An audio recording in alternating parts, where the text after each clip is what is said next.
हाँ students of class 10th previous day बड़ा पिछले दिन या पिछले वीडियो में अपन ने यूक्लिड डिवीजन लेमा और एल्गोरिथम्स के बारे में पढ़ा था। ठीक है, एल्गोरिथम का मतलब इसमें बहुत सारी स्टेप्स इंक्लूड हो जाए वो क्या हो जाती है, एल्गोरिथम हो जाती है। तो अब हमारा इसका यूज़ क्या है, इस यूक्लिड डिवीज़न का। यूक्लिड डिवीज़न का बेटा यूज़ ये है कि इसके हेल्प से हम बड़ी सी लार्जर नंबर का भी एचसीएफ निकाल सकते हैं। अब कैसे निकाल सकते हैं, इसके लिए हम एक एग्जाम्पल लेते हैं और एग्जाम्पल के थ्रू एक्सप्लेन करते हैं। जैसे एक एग्जाम्पल लिया हमने बोला 81 लिया बेटा 81 और दूसरी नंबर ली 237।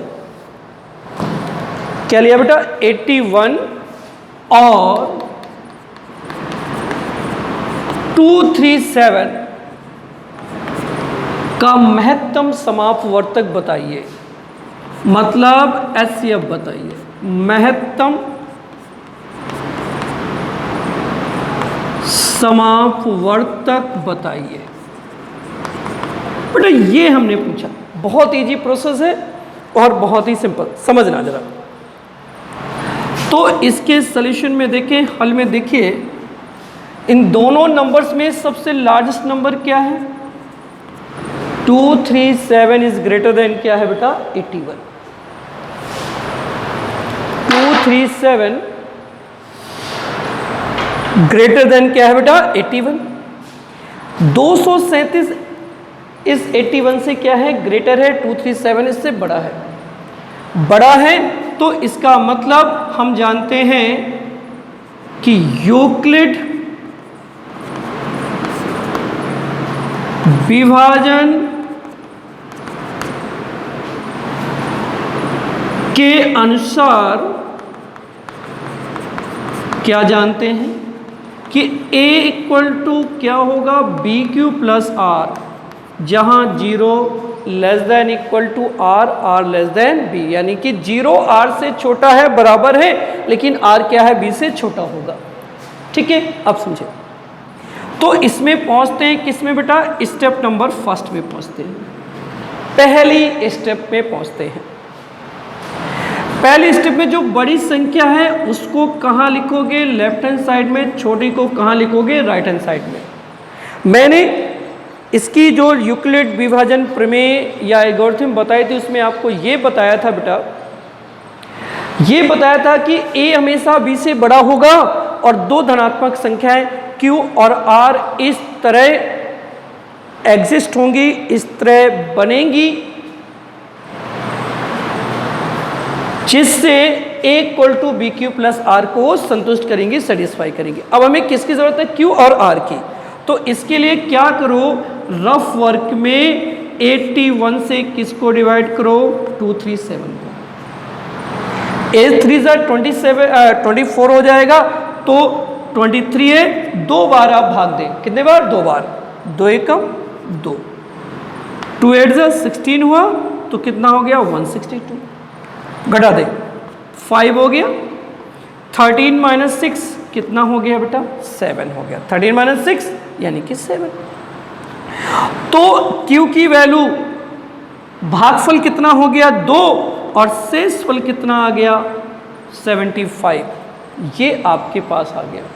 अब आप क्या देख रहे हैं, अगर यहाँ पे इस शेषफल यानी R का मान 0 हो जाता तो 81 क्या होता, दोनों का बेटा एचसीएफ यानी कि महत्तम समापवर्तक हो जाता। लेकिन यहाँ पर ऐसा नहीं हुआ, ये R का मान 0 नहीं हुआ, तो हमें दूसरे स्टेप में जाने की जरूरत होती है। अब दूसरे स्टेप में जाने का मतलब ये हुआ कि R का मान 0 के बराबर नहीं है, तो हम किस में पहुंचेंगे, स्टेप नंबर बेटा सेकंड में पहुंचेंगे। अब जब सेकंड स्टेप में हम जाएंगे तो सेकंड स्टेप बेटा इधर देख लें, स्टेप किस में पहुंचे बेटा, स्टेप पहुंचे सेकंड में। सेकेंड स्टेप में पहुंचे तो दो चीज़ों को आप भूल जाओ, इस लेफ्ट हैंड साइड को तो भूल जाओ, क्या दिया था क्या नहीं दिया था छोड़ दो। राइट हैंड साइड में एक तो इसको भूल जाओ जो कि लेफ्ट हैंड साइड में यानी कि इधर राइट है, जो सबसे बड़ी संख्या थी उसे भूल जाओ, और दूसरा जो भागफल आया उसे भूल जाओ। अब कौन सा बच्चा 81 और 75, तो इस 81 और 75 में बड़ी संख्या क्या है 81, उसको तो बाएं तरफ लिखो, 75 को दाएं तरफ लिखो। अब इस 75 से 81 को डिवाइड करें, कितने बार जाएगा, एक बार जाएगा, तो 75 आ गया, माइनस किया तो कितना आ गया बेटा 6। मतलब यहाँ पे भागफल कितना हुआ 1, शेषफल कितना हुआ 6। इसका मतलब ये हुआ कि यहाँ भी r का मान 0 के बराबर नहीं है, शेषफल 0 नहीं आया, तो हमें किस में जाना पड़ेगा, हमें बेटा जाना पड़ेगा स्टेप नंबर 3 में। ठीक है, ये प्रोसेस दिखाओ, साइड में दिखा दो भागफल की तो ठीक है, न दिखाओ तब भी चलेगा, कोई दिक्कत नहीं है। ये आप दिखा दें, क्वेश्चन सॉल्व करें, साइड में दिखा दें कि ऐसे भागते रहे। अब दिखा, इसको भूल जाओ, बड़ी संख्या को भूल जाओ, किसको दूसरा किसको भूलना है बेटा, ये जो भागफल है उससे भूल जाओ। क्या बचा 75 बचा, दूसरा इधर क्या बचा 6। अब इस 6 से किसको हम भाग देंगे 75 को, कितना टाइम जाएगा 12 टाइम, कितना आ गया 72। क्या बचा बेटा यहाँ पे शेषफल 3, तो कितने टाइम गया 12 टाइम गया, शेषफल कितना आ गया 3। अब देखिए r शेषफल फिर भी 0 नहीं आया, तो r does not equal to 0। किसको भूलना है, इस बाएं तरफ की को भूलना है, दूसरा जो भागफल आया उसे भूलना है, और किस में पहुंच जाते हैं, स्टेप नंबर किस में पहुंच गए, हम स्टेप नंबर गए बेटा 4th में गए, तो इन दोनों को भूल गए। दो संख्याएं कौन सी बची, एक तो 6 बची, दूसरी कौन सी 3। अब 3 से 6 को भाग देंगे, 2 टाइम जाएगा, शेषफल क्या आ गया 0, 2 बार गया, शेषफल क्या आ गया 0। तो हम क्या देख रहे हैं, r का मान क्या हो गया 0। r का मान जिस स्टेप में 0 हो रहा है उसके लिए b का मान कितना है 3। इसका मतलब HCF यानी कि 81 और 237 का महत्तम समापवर्तक क्या हो गया बेटा 3। कोई प्रॉब्लम, तो ये जो हमने भाग की विधि दिखाई है, इसे चाहे तो आप दिखा दें, चाहे तो इसको लास्ट में राइट कर दें। समझ गए। अब देखिए जरा एक और क्वेश्चन लेते हैं अपन, ठीक है, समझ गए। तो बेटा ये है यूक्लिड विभाजन प्रमेय की सहायता से किसी भी दो बड़ी नंबर दिए हुए हैं उनका HCF ज्ञात करने की प्रोसेस है। ठीक है, अब आगे बढ़ते हैं नेक्स्ट में। समझे जरा, अब अपन इसके एक्सरसाइज का क्वेश्चन कंप्लीट करते हैं। देखिए जरा, एक्सरसाइज है 2.1, समझे।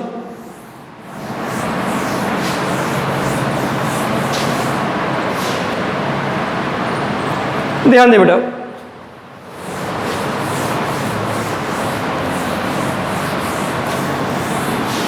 किसी को कोई अगर प्रॉब्लम आती है, समस्या आती है, तो व्हाट्सएप पे अपनी प्रॉब्लम हमें भेजें, हम उसको नेक्स्ट वीडियो में सॉर्ट आउट करके भेज देंगे। ठीक है, देखो बेटा समझो,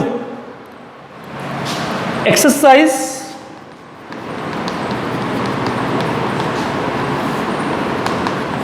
कौन सी ली 2.1। बेटा पहला क्वेश्चन है, बेटा पहले क्वेश्चन में आपसे ये कह रहा है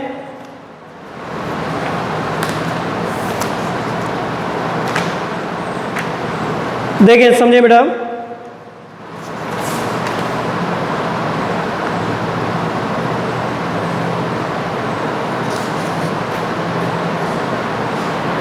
बेटा ध्यान देखो, क्वेश्चन में ये कह रहा है सिद्ध कीजिए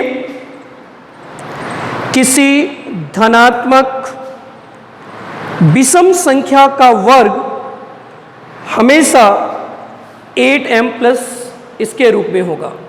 आपसे ये कह रहा है सिद्ध कीजिए धनात्मक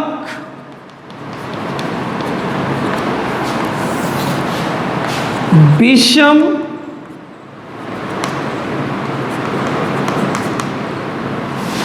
संख्या की वर्ग का विषम संख्या का वर्ग 8m+1 के रूप में होगा।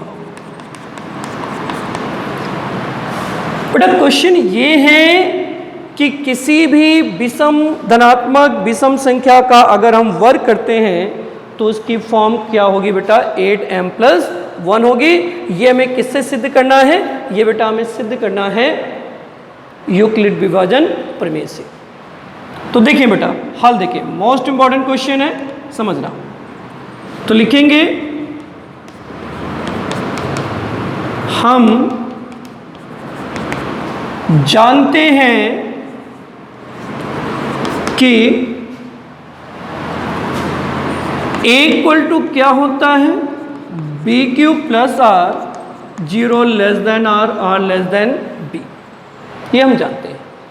अब देखो एक्चुअल में हमें 8m+1 के रूप में इसको देखना है कि 8m+1 आना चाहिए और वो भी किसी संख्या के आ जाए, वर्ग आ जाए। तो अब किसी भी विषम संख्या का वर्ग, तो सबसे पहले इंपॉर्टेंट चीज़ ये है कि विषम संख्याएं हमें पता होनी चाहिए विषम संख्या होती क्या है। वे संख्याएं जो 2 से पूर्णतया विभाजित नहीं होती वो सारी संख्याएं क्या होती हैं, विषम संख्याएं। और जो संख्याएं 2 से पूर्णतया विभाजित हो जाती हैं उन संख्याओं को क्या हम बोलते हैं, सम संख्याएं। तो पहली चीज़ तो विषम देखनी है, उसके बाद में आगे बढ़ना है। तो सबसे पहले हमें ये कंडीशन बतानी है कि किसी भी विषम संख्या का वर्ग क्या होगा, 8m+1 के रूप में होगा, 8m+1 के रूप में होगा। अब विषम मतलब जो किससे विभाजित हो रही हो, जो 2 से विभाजित ना हो रही हो। तो इसके लिए हमने क्या माना बेटा, माना b इक्वल टू क्या मान लिया, 8। जब b 8 होगा तो 0 less than equal to R less than क्या हो गया, 8। इसका मतलब ये हुआ कि R का मान 0 होगा लेकिन 8 से क्या होगा, कम होगा। तो इसका मतलब ये हुआ अतः R के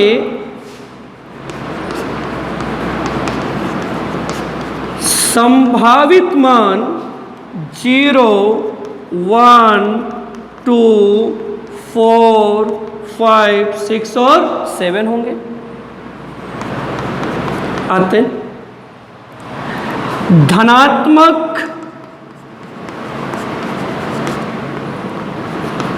संख्याएं हमारे पास क्या होंगी, देखो जरा b का मान आपने 8 रखा है, r के मान ये आ गए, तो धनात्मक संख्याएं क्या हो गई, इस ये जो equal to BQ plus R था, b और r के मान रखते जाएं, 8Q + 0, 8Q + 1, 8Q + 2, 8Q + 3, 8Q + 4, 8Q + 5, 8Q + 6 और 8Q + 7। बेटा इसमें तो धनात्मक ऋणात्मक दोनों ही संख्याएं हो गई। अब इसमें ये चूंकि हमें किसका वर्ग बताना है, विषम संख्या का वर्ग। अब विषम संख्या तो इसमें सम और विषम तो दोनों आ गई। अब आपको ये पता होना चाहिए विषम संख्या होती क्या है। वे संख्याएं जो 2 से पूर्णतः विभाजित होती हैं वो सारी संख्याएं क्या होती हैं बेटा, विषम संख्याएं होती हैं। तो अब इसमें विषम धनात्मक संख्याएं कौन सी हो गई, विषम धनात्मक संख्याएं कौन सी होंगी बेटा, 8Q ये तो 2 से पूर्णतः विभाजित होगा, 8Q1 ये 2 से पूर्णतः विभाजित नहीं है। नेक्स्ट क्या है, 8Q + 3 ये भी 2 से पूर्णतः विभाजित नहीं है। नेक्स्ट क्या है, 8Q + 5 ये भी पूर्णतः विभाजित नहीं है। और कौन सी बची बेटा, 8Q + 7 ये धनात्मक संख्याएं हमारे पास बची। अब हमें क्या सिद्ध करना था कि इन धनात्मक विषम संख्याओं का वर्ग जो होगा वो 8m+1 के ही रूप में होगा और दूसरा कोई रूप नहीं होगा। तो इसमें अब देखें स्थिति नंबर 1 देखते हैं क्या लिया। अगर धनात्मक संख्या क्या है बेटा 8q+1 है, ठीक है।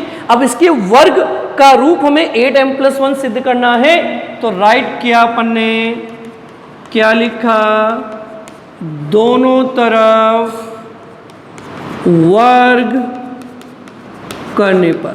अब दोनों तरफ जब वर्ग करेंगे तो a² = क्या होगा 8q+1 होल स्क्वायर, ये होगा। जब इसका वर्ग करेंगे तो देखो क्या हो गया a², ये कौन सा फॉर्मूला बन गया a+b होल स्क्वायर, तो क्या हो गया a² + b² + 2a × क्या हो गया b। तो आपके पास क्या आ जाएगा 8 का स्क्वायर 64q² +1 8 2 ज़ा क्या आ गया 16q। तो a² का मान कितना हो गया 64q², 16q और +1। तो a² = देखो इन दोनों से कौन सा रूप लाना है हमें 8m+1 का रूप लाना है। तो इन दोनों से क्या किया अपन ने 8 कॉमन लिया, तो ब्रैकेट में क्या आ जाएगा 8 8 ज़ा 64q², 8 2 ज़ा 16q हो गया और यहाँ पे क्या बचा 1। तो इसको हम क्या लिख सकते हैं, ये हो गया 8m+1, जहाँ m का मान क्या है बेटा 8q² + 2q। ये नहीं बोला है कि संख्या 8m+1 आनी चाहिए, ये बोल रहा है अगर इसका वर्ग करेंगे तो 8m+1 के रूप में ही वो होगा, ये पहला केस। इसी तरह आप किसके लिए 8q+3, 8q+5, 8q+7 सभी विषम संख्याओं के लिए चेक करेंगे, ठीक है। तो एक स्थिति और मैं चेक करता हूं, समझना। एक स्थिति और क्या चेक करेंगे, देखिए जरा, एक स्थिति के लिए और पहुंचते हैं। अब स्थिति नंबर 2 पे बात करें, समझ गए क्या यहां तक। अब देखो ये मैं रेज कर रहा हूं और स्थिति नंबर 2 पे बात करते हैं। तो स्थिति नंबर 2 पे जब बात करेंगे, स्थिति नंबर क्या आ गई 2। अब स्थिति नंबर 2 पे बात करेंगे तो a का मान कितना हो गया 8q + क्या आ गया 3 है कि ना। अब क्या लिखा है इसमें, दोनों तरफ वर्ग करने पर। अब दोनों तरफ जब वर्ग करेंगे तो a² का मान क्या हो गया 8q + 3 होल स्क्वायर। तो a² क्या हो जाएगा 8q² + 3² 2 × 8q × क्या हो गया 3। तो a² का मान कितना हो गया 64q² + 9 और 8 3 ज़ा 24, 24 2 ज़ा कितना हो गया 48q। थोड़ा सा इसको अरेंज कर लो बेटा, 64q² + 48q + 8 + क्या हो गया बेटा 1। तो इसको क्या लिख सकते हो a² = इन तीनों से 8 कॉमन लेंगे, 8q² + क्या आ गया 6q + क्या आ गया 1 + 1। तो a² का मान कितना हो जाएगा, इसको लिखेंगे 8m+1 और जहां m का मान बेटा क्या होगा 8q² + 6q + 1। तो ये भी रूप कौन सा आया 8m+1 का रूप। इसी तरह बेटा आप तीसरी नंबर्स क्या मानी थी 8q + 5, 8q + 7, उसको भी आप इसी तरह वर्क करके देख सकते हैं, उसका रूप भी यही आएगा, ठीक है। तो एक्चुअल में बेटा 20 मिनट्स का ये वीडियो हम बना सकते हैं। तो अपने 2 क्वेश्चन हो गए और आपको एक इसमें एक्सरसाइज 2.1 में एक क्वेश्चन दिया हुआ है, क्वेश्चन नंबर है आपका, क्वेश्चन नंबर बेटा 4th है। इसमें कुछ नंबर दिए हुए हैं और उन सभी के आपको महत्तम समापवर्तक बताना है। तो ये आप बेटा ज्ञात करेंगे खुद, और अगर कोई प्रॉब्लम आती है तो मुझे व्हाट्सअप नंबर पे आप वो मैसेज कर दें, और नेक्स्ट वीडियो में मैं प्रॉब्लम सॉर्ट आउट कर दूंगा। Okay, thank you so much.